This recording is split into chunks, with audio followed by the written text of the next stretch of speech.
Okay, ladies and gentlemen, welcome back to Truth Daily. I got a great episode coming up for you guys today. It should be a good one. We're going to be talking about our good old friend, Nick Fuentes. Now, for those of you who are not aware, in the past few days, there's been a lot of drama surrounding Nick Fuentes' recent take on the Super Bowl halftime show. And I gave you guys my take on this. If you guys follow me, my take is on the record. I posted it the night of the Super Bowl. I was very critical of the halftime show, very critical of Bad Bunny. And I guess I'll give you guys a brief recap here. In my opinion, as a conservative, people give conservatives a lot of shit, but this is my opinion as a conservative. The Super Bowl is a major annual sporting event. It has real cultural significance. Advertisers pay millions of dollars to get their ads run during halftime. People who are normies, people who don't even watch sports, tune into the Super Bowl. Okay? Millions of people watch the Super Bowl. The halftime show is remembered decades after the Super Bowl ends. Okay? We still watch the Prince Super Bowl. We still watch the Michael Jackson Super Bowl performance going all the way back to the 90s. So these performances are big. They have real cultural and historical significance. It matters. And to try to downplay or dismiss the Super Bowl as this dumb sporting event, you're kind of missing the point. It has real cultural significance. Now, my take is pretty straightforward. Football is an American sport. The NFL is an American organization. And the Super Bowl is an American tradition. So it would make sense, it would follow that we would be patriotic during the Super Bowl. We would celebrate America during the Super Bowl. We would celebrate our tradition during the Super Bowl, right? You should have a nice a cappella, a nice national anthem performance. I don't know. Do something patriotic, do something memorable, do something that pays homage to the country, something that unifies and celebrates our nation. Don't have some social justice warrior go up there and basically wag their fingers in our faces for the entire performance. Nobody wants to see that. Sorry, straight up. And we don't need to get mad about it. We don't need to get our blood pressure up. We don't need to throw a fit or a temper tantrum. I get it. The left is culturally dominant. It is what it is. This is what the market wants. This is what is in demand. This is what the normies like. So, fair enough. But that's not how it should be. It should be traditional. It should be patriotic. It should be memorable. And yes, you should honor the country that started this sport, that started this organization, that started this tradition. That's my opinion. And if you are going to do something pop, you want to do something fun, you want to do something lighthearted, okay, we can do a Latin American, Caribbean, reggaeton performance. Totally fine. We got black people here and white people here and Asian and Hispanic people here. Let's all integrate and come together as one. And we can celebrate reggaeton, but make it American, make it patriotic, make it memorable. Okay? And mix in some acapella with it. Mix in an American, an American traditional song with it. And then do the reggaeton performance. It would be nice to blend these things together. But instead, what we get is this cross dressing, effeminate Puerto Rican who's gone on the record and said, fuck ICE, who's very critical of our country, who doesn't even identify as an American, imposing a foreign language and a foreign culture on our nation. And I can't support that. People will say, Well, at the end, he did wave all the flags and he said, God bless America and Canada and so on and so forth. But what is the subtext? The subtext there is we're here, we're resisting, we don't like ICE. There's nothing you can do about us imposing our culture, and you just got to sit back and take it. We're going to speak our language. We're going to do whatever we want. We're going to wave our flag, and you just got to sit back and take it. It is what it is, buddy. That is the obvious subtext. And as an American, even though I'm half Salvadoran, I cannot support that as a conservative. So that's my take. And I made that very clear 2 nights ago. Now, as this pertains to Nick Fuentes gave his take on it Monday night. And listening to it, well, I can't even say I'm surprised because he's become something of a contrarian in the past few months. But he seemed like he enjoyed it. He defended it. He said he liked it. And, it's funny because you would think that Fuentes would be one of the biggest opponents of this halftime show. I mean, think about it. It checks off all the criteria. What has Fuentes been railing against for the past 5-10 years now? Wokeism, multiculturalism, third worldism, the left, the feminization of men, mass migration, the imposition of foreign cultures. I mean, this checks all those boxes. Nominally. Globalism.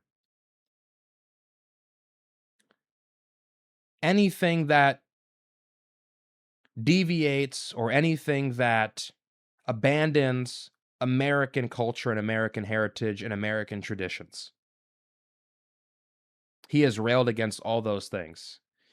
And here you have this Puerto Rican, bisexual, cross-dressing, effeminate guy from a third world country coming to America, singing in a foreign language, waving foreign flags in the most apparent way or the most transparent fashion imaginable. And he's doing this in front of millions of people at the biggest sporting event of the year.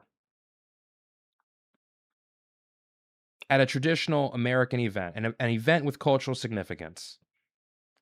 And he's going to take the contrarian position and defend the performance. And get mad at TPUSA. Get mad at Matt Walsh. Get mad at the Chuds for calling it out. He spent more time lambasting us, the conservatives, lambasting the right, lambasting the Chuds, his audience, by the way. He spent more time criticizing and castigating them than the left, than the people who organized this. So it just feels like being contrarian for the sake of being contrarian. And we're going to get into some more clips here in a second, but it's just madness. I mean, this is a layup for Fuentes. Think about it. Who does he accuse of facilitating the imposition of foreign cultures and Latino immigration to America on? He blames this on Jews. So all of this is packaged together. The Jews are facilitating mass immigration and the imposition of foreign cultures. And you got this brown third worldist named Bad Bunny who's bisexual and effeminate. He comes here to our country. He gets this massive platform at the biggest sporting event of the year, millions of people watching, and he does a performance that is the epitome of woke, the epitome of globo homo. The guy is singing in Spanish, waving foreign flags. You got guys dry humping each other. This is what the Jews do. The Jews push the feminization of men. They push bisexuality. They push mass immigration. According to Fuentes, you would think this would have been a layup for the guy. But of course, he spends more time criticizing his own side for railing against it than the people who facilitated it, all because he doesn't want the stigma of being resentful or bitter associated with him. Curious. So, anyways, that's Fuentes. That was his take on it. I thought it was bizarre, and a lot of people on Twitter called him out. As a matter of fact, let's go through some of these. Let's go through some of these reactions just very briefly. We're not going to watch the clip. Most people have seen it already. But here we go. Nick, you had a good run now. For the past month, your takes have been awful. Dude's literally just annoying at this point. Contrarian behavior all the time. It's getting exhausting. He needs attention more than teenage girls with all this forced rage baiting. It was a middle finger to whites, not as complicated as Nick tries to make it. So as you can see, his own audience, his own people are railing against him. It's just a bit boring at this point. I get the bit, I get the controversy bait, but it's just boring. So a lot of people have been dunking on Nick for this take, and rightfully so. And I'm going to play you guys another clip where he talks about how he's no longer a white nationalist. We need to watch that clip. That is very important because this is a significant turn in his political arc. But with that being said, it's just like, this is a layup. This was an easy layup for Nick. Easy slam dunk. He could have railed against the Super Bowl halftime show, but he had to take the contrarian position only because he saw everybody on his side, on the right wing, railing against it. So he just had to take the opposite position. I don't understand. Well, actually, I do understand. He thinks he's bigger than the program. His ego's gotten to him. He has a big following. He's got a lot of clout. He's a significant political figure now, and so he thinks he can just say whatever wild take he wants and face no repercussions for it. And you know what they say, the pride comes before the fall. I'm not predicting he'll fall or anything like that, but I'm just saying, this is what happens when you get really wrapped up in your own image and your own persona. You think you are the program. You think you are the movement. No, it's not how it works in politics. Ask Richard Spencer. Ask Richard Hanania. They'll tell you that. They've experienced it firsthand. And last thing I'll say before we get into the white nationalism bit, because that's more important than this. This is my, and maybe it sounds like I'm psychoanalyzing here, but this is my perspective on it. Nick hates looking weak. He hates looking like he's in the defeated, vulnerable position. And I think the way he perceives it is okay. A lot of the normies liked it. The left is culturally hegemonic. Wokeism, mass migration, Latin American music. This is what the normies like. This is what the mainstream enjoys. And here you have right wingers, chuds, incels, white nationalists, conservatives groveling about this event. And what would I prefer? Would I prefer to be associated with the groveling, angry white nationalists, grievance motivated, resentful white people? Or would I prefer to be contrarian but not look weak and be associated with the white grievance crowd, even if not looking weak means defending this bullshit woke halftime event? I think I'll go with defending the bullshit woke halftime event rather than looking weak. Yeah, I think I'll do that. I kind of think that's how his mind works. He doesn't want to look like the weak, vulnerable person, at least not in this case. And I think he is so disgusted and furious and irritated and frustrated with his own side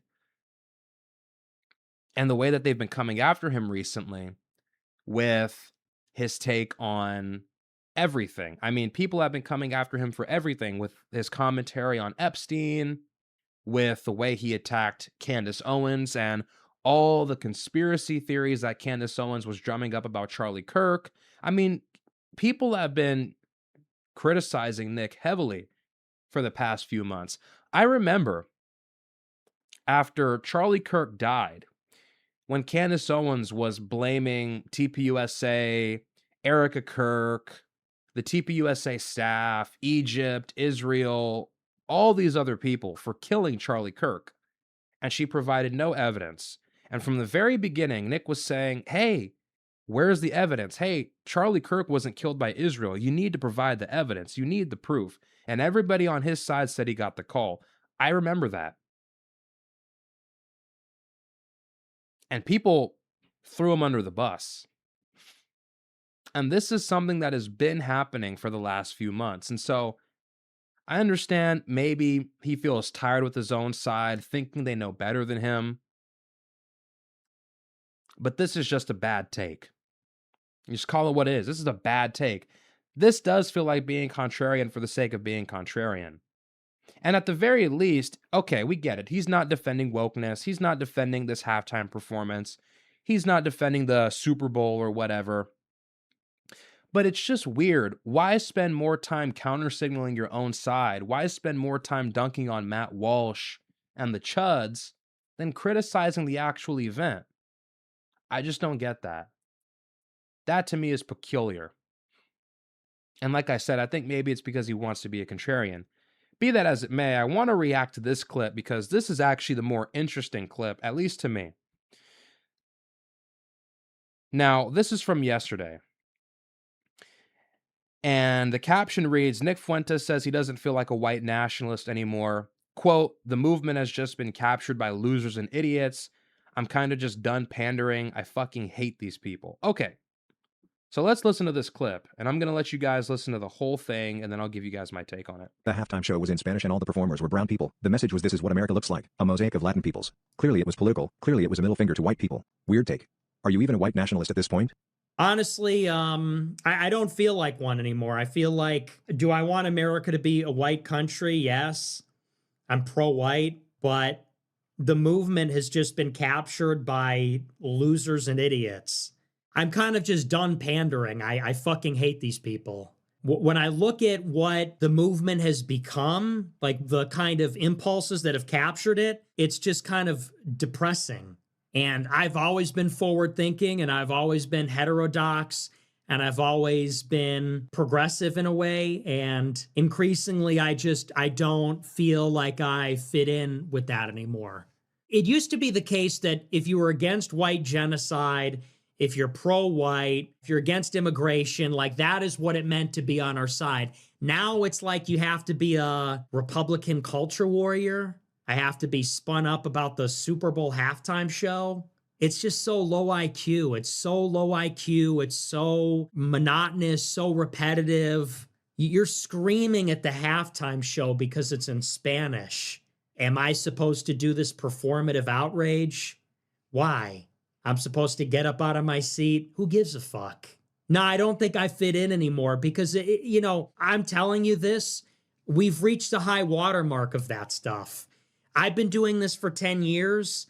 I was into this before it was popular, before it was mainstream, and now it's filled with a bunch of complete fucking idiots. It's really just turned into signaling that you're a part of an in-group.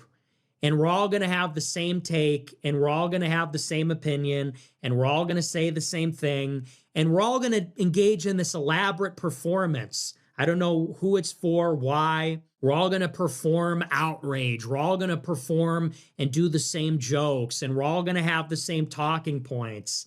I don't know. It's no longer interesting to me. It's no longer interesting. It's not funny anymore. It's not. Think about how fucking revealing that is. Holy. This guy said, it's not funny anymore. It's not interesting anymore. I was into this before it was popular and mainstream. It's like, okay, what are you doing this for exactly? Is your goal to spread white nationalism to as many people as possible, to get the message out there, to spread the movement? Or is your goal to be the first one to discover something that's interesting? Is your goal to be funny? Is your goal to be edgy? Is your goal to be novel and avant-garde? Is that your goal? Or is your goal to actually create national change and raise the national consciousness? It's like, hey, buddy, if you're going to engage in nationalism, if you're going to engage in populism, yeah, you're going to attract some idiots. That's just the name of the game. That's how it goes. If you're going to unify millions of people on a grievance-based platform, yeah, you're gonna attract losers and idiots. No fucking shit. Obviously. So I find it rich. It's like it's just so ironic. And more than that, what this screams to me is shallow and superficial. He postures as this revolutionary. Nick has called himself a revolutionary. He's talked about, I really gave myself to this. I gave myself to the cause. I sacrificed all my friends. I sacrificed this. I sacrificed that. They hit me with subpoenas. They put me on a no-flight list. And now it sounds like, okay, well, was is all of this just about being interesting? Is it about being funny? Is it about being edgy? Is it about being original? Is it about being the first one to discover something? Or is it actually about creating mass change, a mass awakening? Because this is what it sounds like. It sounds like white nationalism is supposed to be a bunch of guys circle jerking about racial IQ differences and talking about Jews and reposting Jared Taylor and sharing books from Peter Brimelow and articles and think pieces from Kevin McDonald. That's what white nationalism is supposed to be. But now that white nationalism has spread to the masses, now it's cringe, now it's lame, now it's stupid, now I don't want to be associated with it. Okay, then what the fuck is the point? Is the point to just keep it small? Is white nationalism just supposed to be this small, interesting online milieu, this small subculture that only a few people engage with? Or is it supposed to be a mass political movement? Because if it's a mass political movement, yeah, you're going to have idiots in there. But at the very minimum, they're useful idiots. Useful idiots who will put propaganda out for you on Twitter every single day, who will spread the message for you. It's just so crazy. Like, you have been leading this movement for years now. You created this beast. You created this golem. I mean, it's apropos. You created this beast. You fed this white nationalist, white grievance narrative for years now. And now that it's metastasizing into something dark, something disgusting, something ugly, something bitter, something resentful that you have been playing into, now all of a sudden you want to throw your hands up and be like, well, I don't want to be associated with it anymore. Hey, motherfucker, you're the one who made it this way. You're the one who planted the seeds for this, you fuckface. And now you're going to turn your back on your entire audience. You are the one who led them in this direction. You've been holding their hand the whole fucking time. It's just so disgusting. It's so dishonorable. It's so disgusting. And I don't even like white nationalists. I hate these people. I would RKO them to hell like Randy Orton. But it's like, bro, you have been the one leading this movement. I'm a revolutionary. I'm a white nationalist. I'm this. I'm pro Hitler. I'm team Hitler. I'm pro the white race. I'm a disaffected young white man. You remember what Nick Fuentes said when he posted that 2-part series, that expose on Tucker Carlson? Do you remember what he said? He said, I'm the real disaffected young white man. You're a fake fraud. That's what he said about Tucker Carlson. He's been feeding into this grievance, white resentment politics for years. And now he's going to turn around and get mad at Megyn Kelly for doing it. Dude, you have been the one doing it. I'm a disaffected young white man. The left is anti-white.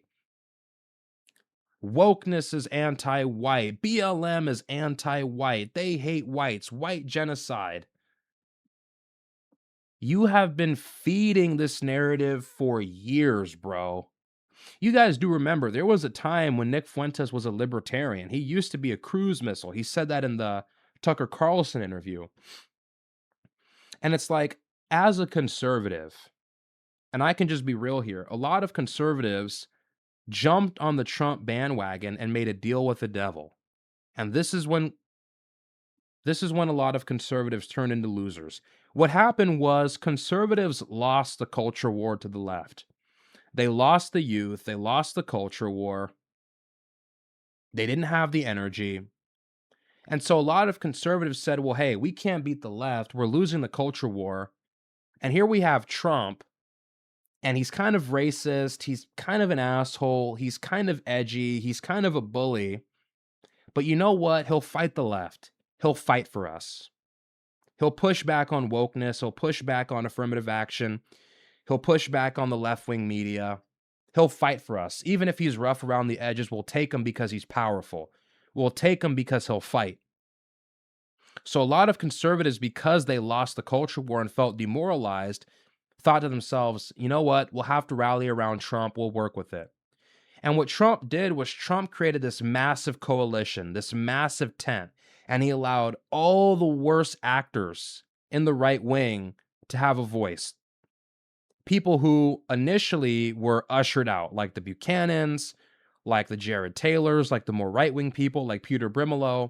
So Trump expanded the tent, and he said, hey, white nationalists, you can come in. Hey, alt-right, you can come in. Hey, Catholic reactionaries, you can come in. Hey, fascists, you can come in. Hey, neocons, you can come in. I'm going to create this big tent, and it's all going to be centered on loyalty to me, to President Trump. And so what he did was he ran cover for the far right. And that was the bargain. The bargain was, hey, we'll vote for you, we'll vouch for you, Trump, as long as you run cover for us. And so that's what he did. And after a certain point, after several years, the far right got mainstreamed because of Trump. Replacement migration rhetoric got mainstreamed by Tucker Carlson. White grievance politics got mainstreamed by Tucker Carlson. And soon this became the language of the right. Charlie Kirk moved further to the right. Matt Walsh moved further to the right. Megyn Kelly moved further to the right. And this became the beginning of the white grievance and white nationalist politics in the right wing. It started with Trump. It all goes back to Trump. And now the Overton window has shifted so much further to the right that everybody on the right wing now is basically a white nationalist, light white nationalist. They're in that kind of camp. At the very minimum, they're light or white nationalist adjacent, many of them, especially with my generation. So all of this goes back to Trump. Trump was the person who channeled the nativism. He's the person who channeled the white man's grievance. It all goes back to Trump. Trump was the vessel for this. And Nick Fuentes used to be a libertarian, used to be somewhat principled, and then he completely hopped on the Trump bandwagon, and he's been riding that wave ever since, and he moved even further to the right. All these people who hopped on the Trump bandwagon back in 2016 were motivated by grievance, were motivated by this white resentment narrative. So does it come as any surprise that this thing is now metastasizing into something that's resentful and angry and bitter? Does this come as a surprise to anybody?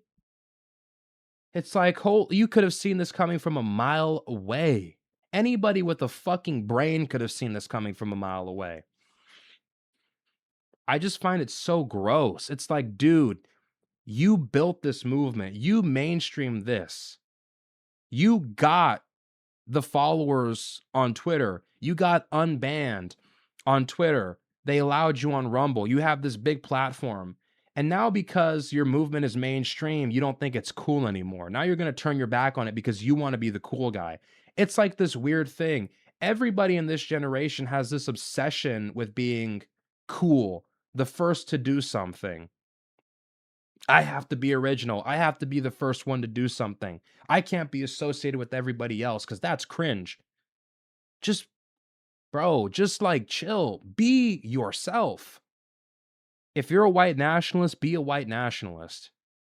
Don't be a white nationalist on Tuesday, and then when white nationalism is no longer cool because everybody else is a white nationalist, then you want to switch to being something different. You want to switch to being a liberal. Okay, so which one is it? What are you even? Are you just a shapeshifter? Are you just somebody who does things for optics? Do you just want to be cool? What are you? So despicable. And what this signals to me is he's not interested as much in a serious political project as he is with being this online e-celeb. I thought that was the point. I thought white nationalism was the point of all of this. I thought manifesting this white grievance narrative into state power was the point of all of this. Changing culture was the point of all of this. But now you're going to surrender to the hegemonic left because the country is a quarter Hispanic.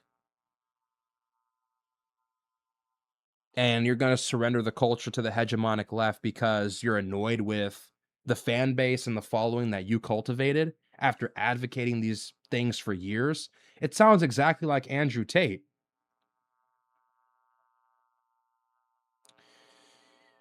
You know, it's just like Andrew Tate for years was supposed to be fighting the Matrix, fighting the left, calling out Jews. They can't control his speech. And now because it's inconvenient, now because people are saying that Tate is going soft, people are holding him to account for changing up on his friends. Now, all of a sudden, Tate's like, well, you know what? I could just sell out right now, and you guys are giving me an excuse to sell out because I'm tired of you guys. So pathetic. So pathetic. Just like, ugh. And I understand the frustration. You know, I think these people are despicable and annoying too. But this is the audience that you attract. This is the bed that you made. Now you have to lay in it. And now you're going to switch up because it's mildly inconvenient. It's just so dishonorable, in my opinion. Anyways, let's let him continue. Not edgy. It's really just become a drag.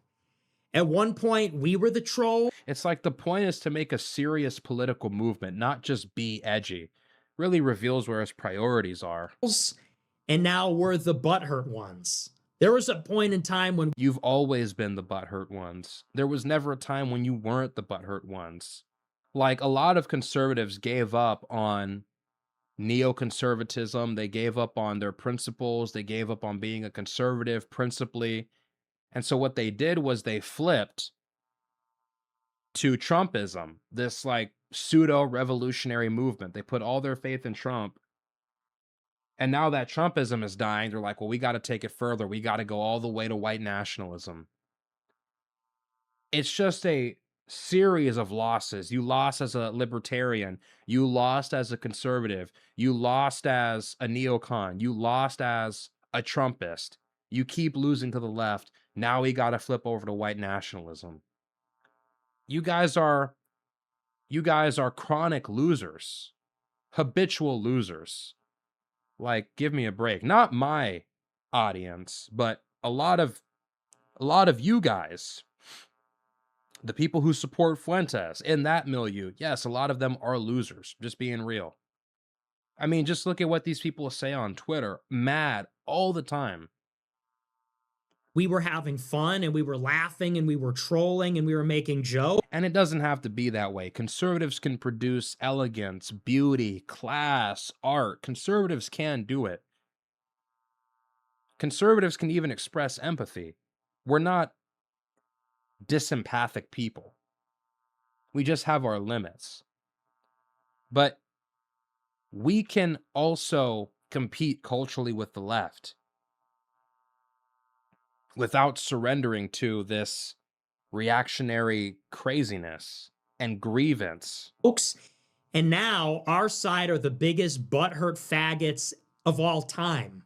The far right has become the biggest butthurt faggots ever. Everybody's mad all the time. You can't make jokes. Everyone's moral fagging about everything, purity spiraling. At the end of the day, people don't even really have a vision for what the country should be. I mean, okay, we'll let him continue. You know, half the people complaining about the halftime show aren't even white nationalists. They don't even know what the fuck they are. They just have these grievances. They don't care if America... Do you think Megyn Kelly gives a shit if America's white or not? Megyn Kelly is bitching about it. Like, you think Megyn Kelly is based?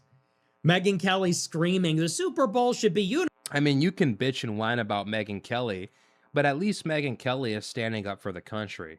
She's standing up for the Super Bowl and the tradition. And you can say what you want about TPUSA. I saw somebody call it Wigger slop. You can criticize TPUSA. At least they're giving an alternative. At least country music is American. At least they're trying. What is Nick doing other than criticizing the people who are fighting back against this? Bizarre. It should be in English. You think Megyn Kelly's a white nationalist? She isn't. She's just pandering to, like, I don't know, this like really bitter, like white resentment politics.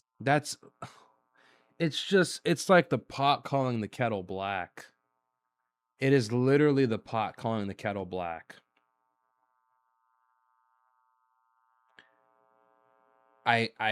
The fact that he has the nerve to accuse somebody else of pandering to an angry white audience and engaging in white grievance politics, the fact he thinks he can accuse anybody of that in a pejorative manner is just bewildering. It's just a lack of self-awareness. It's like this guy doesn't live in reality. Like, buddy, that is what you're known for. You're known for complaining about DEI. You're known for complaining about woke. You're known for complaining about Jews being anti-white. Like, this is what you're known for. Oh my God. You are the epitome of white grievance politics. That's why people follow you, bro. Give me a break. I've always said this. I want to imagine a better future. I'm actually a progressive. And this kind of like Oliver Anthony, Matt Walsh, like knuckle dragging, like bitter ass face thing.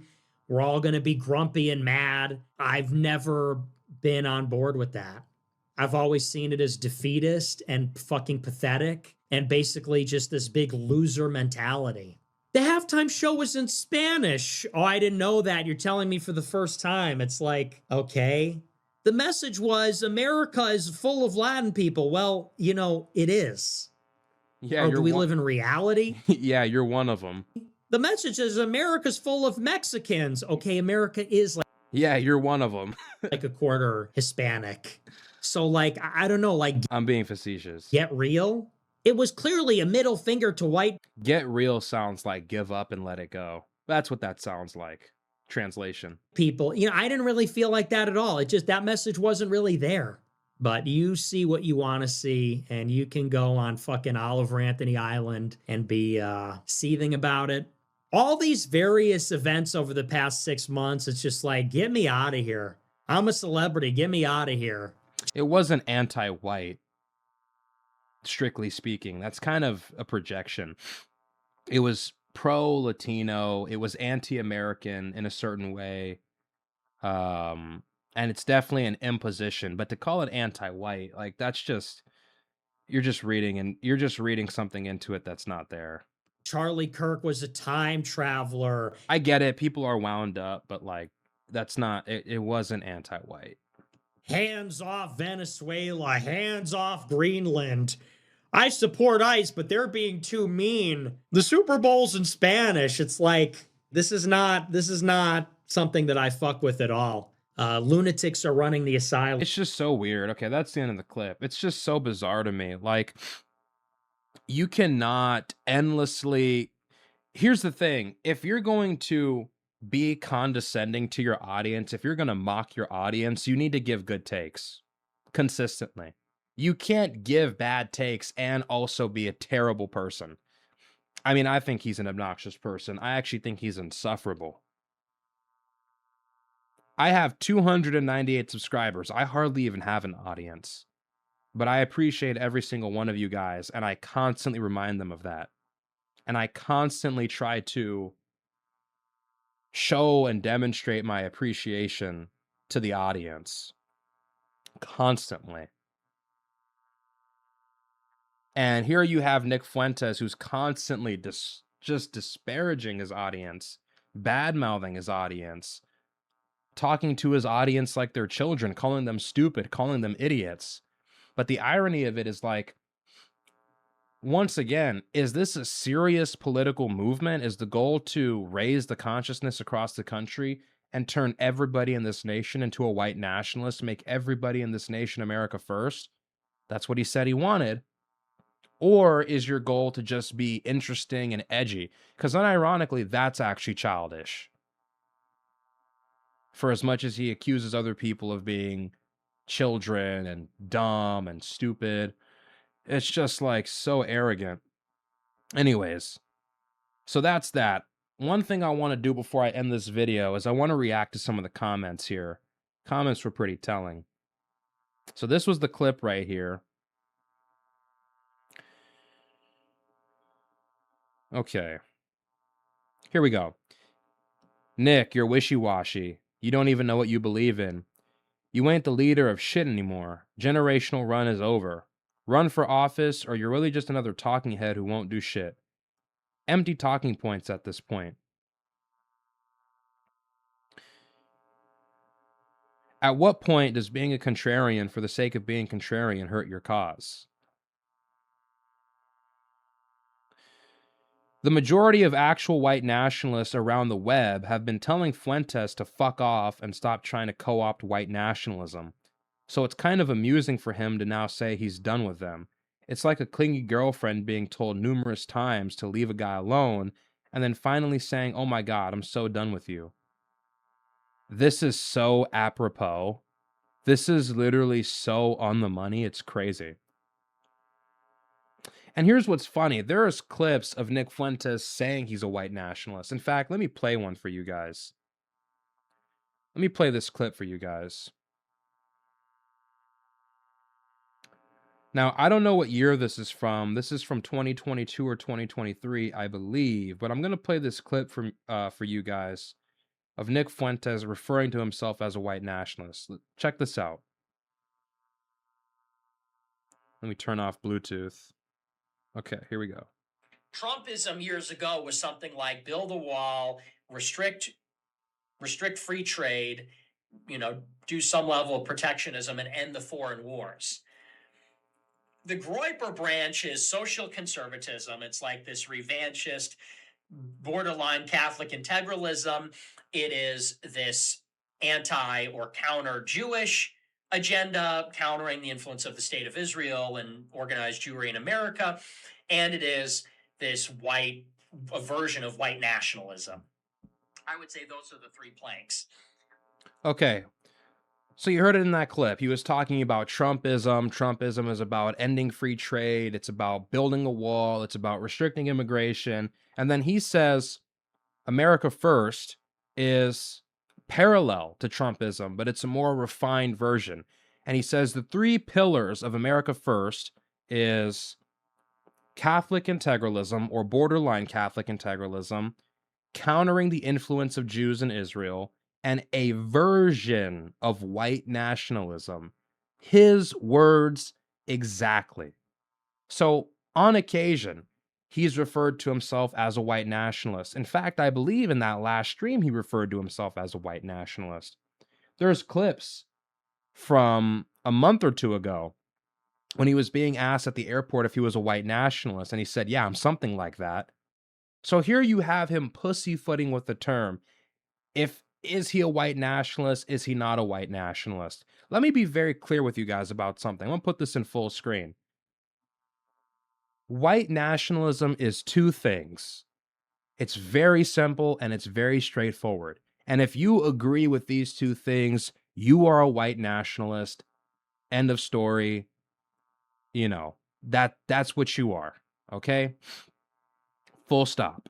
The first pillar of white nationalism is you believe that whites are an ethno-national group that is entitled to their own ethnic homeland, in this case, America. So that would mean you believe America should be a homeland for the white race. That's the first and most important part of white nationalism. If you don't believe that, you're only partially a white nationalist. You're not fully a white nationalist. That's number one. Number two, the second component of white nationalism is you believe that whites should dominate the society. You believe whites should dominate culturally, politically, institutionally, demographically, and socially. Those are the two pillars of white nationalism. If you believe in that, you're a white nationalist. Okay? And so a lot of people on the right believe in some form of white nationalist adjacent politics, but they're not fully there. But it's some variation of it, but it's not fully coherent. And they don't understand fully what the demographics are and what the right demographic balance should be, and if America should be an ethnic homeland for the white race, and yada, yada, yada. Okay? That's what white nationalism is. So does Nick believe in that? I don't know. Maybe. He certainly plays with those themes, but to pussyfoot around the term, kind of revealing. And this is the problem with ambiguity. Be what you are. Say what you are. Tell people what you think. Do not give people ambiguity. Make it very clear what you believe. Make it very clear what you think. Instead of flip-flopping on different terms and playing around with different ideas, make it consistent. Make it clear. So it's just funny. It's like he cares more about being interesting. He cares more about being unique. I think that's what it is. He has to see himself as the smartest person in the room. He has to be viewed as a pioneer. It's like that's more important to him than actually sticking by his real beliefs. Pretty telling. Here we go.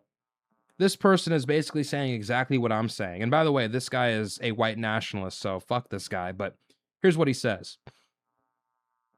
So this movement has to be funny for it to be interesting? Isn't this supposed to be a serious matter? How about we ditch the social media influencer mentality and just be a political leader that's serious? I don't think Hitler was worried about his movement being funny. Yeah, true, but like, do you not understand? That's not what Fuentes is. Why do you think Fuentes is so obsessed with Kanye and dressing in a certain way and defending the Super Bowl and calling hillbillies and hicks and country music dumb? It's because it's about the optics. It's about being interesting. It's about being novel. What a letdown. And here I was thinking this guy was a real deal white nationalist. But he's not really ready to crash out about it. Totally fascinating stuff. Here we go. The Groypers were never a serious political movement. It's always been about being teenage edgelord contrarians. Yeah. Yeah. Basically, yeah. The de-radicalization art continues.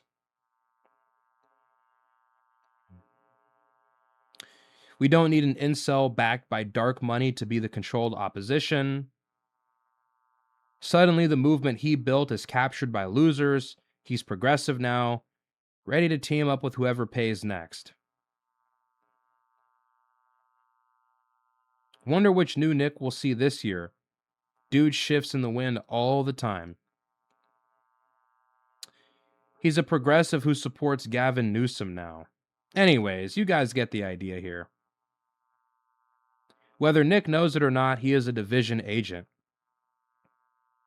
I got muted for disagreeing with his halftime show take. Just because the TPUSA show was agreeably cringe, it doesn't mean you contradict everything you are about with zero analysis of the NFL showing meaning.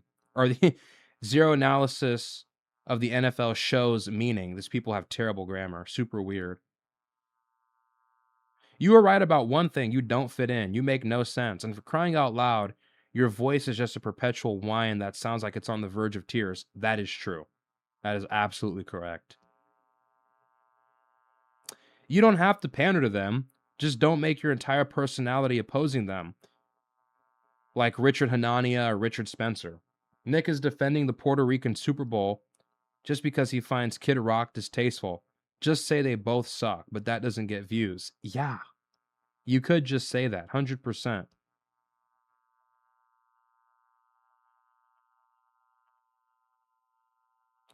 He's mad that white nationalists don't like gay black rappers, Mexicans, and giving praise to Jeffrey Epstein. Amazing. Oh yeah, the Jeffrey Epstein stuff has been insane too. Holy. My God.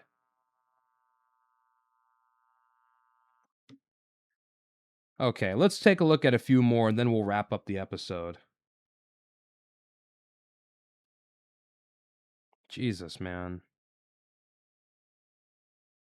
Take a look at this. Computer's starting to overheat.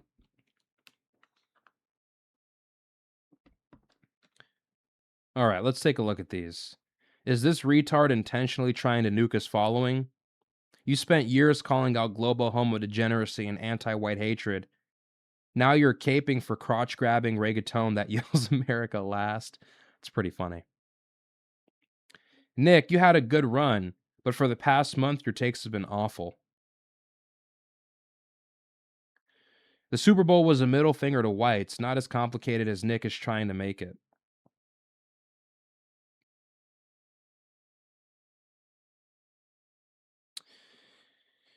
Interesting, interesting. Yeah, well, a lot of people generally seem to have a negative reaction to this, to his take, which is totally warranted, by the way. I mean, just flip-flopping like this is just absurd. Anyways, I don't want to belabor the point. I'm trying to see if there's anything else in here. Okay. I think we get the point. Anyways, I mean, look, you got to stand for something. You got to have beliefs. You got to be consistent. If you're going to be in politics, be in politics. If you're going to be in politics, be political. Spread your message. That is the whole point of politics, to spread your movement. Otherwise, you're just grifting. Otherwise, it's just one big grift. Otherwise, it's just, we want to be edgy. We want to be contrarian. We want to be, I don't know, we want to be provocative and novel. Politics is about being more than novel and interesting. Politics is about affecting change, spreading a message, generating a movement. Otherwise, it's just for shits and giggles. Okay? And I don't know, just seeing this is crazy. I don't know if this is a fall off. I don't think he's fallen off, but it definitely seems like he's splitting with the white nationalist crowd. And they're definitely starting to sour on him. I mean, it was only a matter of time before this happened. It was only a matter of time. You can't maintain contradictory positions. You can't have a large multiracial mainstream audience that has liberals in it and also be a hardcore avid white nationalist who thinks America should be a homeland for the white race and thinks America should basically be a de facto ethno state. Those two things actually can't coexist. You can't have that. That just won't work. It's unsustainable. It's full of contradictions. At some point, something will have to give, and you will have to give something up. You will have to make a compromise. And it's clear what path he's taking. Whether or not this is the right path to go down is a separate question. Personally, I think it is.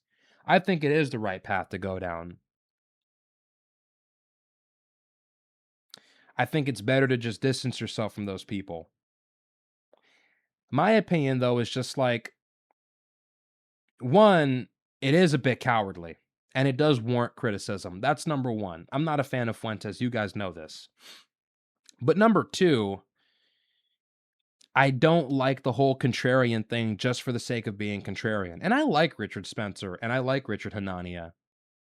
But this is what happens. And Pedro Gonzalez is doing this too. And I like Pedro Gonzalez. I like him a lot, and I agree with much of what he says. But a lot of people, this is what happens. And this is a trend that I notice. It's like people who are disillusioned with something. They feel like they got duped. They feel like they got humiliated. They feel like they've been let down. They feel like something is beginning to sour or change, whether it's the Trump movement, whether it's this Israel critical coalition, whatever it is, whether it's the movement that you created turning into a golem. What happens is people get disillusioned with something, whether it's the alt-right, whether it's the white nationalist movement, whether it's the MAGA movement, whatever. They get disillusioned with it, they get tired of it, and then they do a complete 180 and they rail against it. And it's like being a scorned child. It's like being a scorned child with a wounded ego. You're offended, you're embarrassed, you're humiliated, you feel like a fool. And so now you're just going to burn it all down. And that's kind of what it seems like he's doing here. I think a lot of people end up doing this, or they get frustrated being in this solipsistic echo chamber full of angry, resentful people. Yeah, I would get sick of that too. Yeah, I would leave that too, you know? But it's just like, bro, you made this. You created this. This is your making. This is your doing. And now you're just going to turn around and spit in the faces of the people who have been building you for 10 years, your most loyal advocates. Incredible. Truly incredible. So, anyways, that's my take on the Nick Fuentes situation. You guys let me know in the comments. Do you think this is the fall off of Nick Fuentes? I don't think it is. I don't think he's going to fall off. People like him. People think he's funny. People watch his show. He gives good geopolitical analysis. I'll give him that. But what do you guys think? Do you guys think this is the fall off? Is this the end of Nick Fuentes? Do you guys think that he's switching up? I don't know. You guys let me know. But with that being said, I'm going to wrap it up here. If you guys like the video, please like, subscribe, leave a comment, share, and until further ado, I'm out.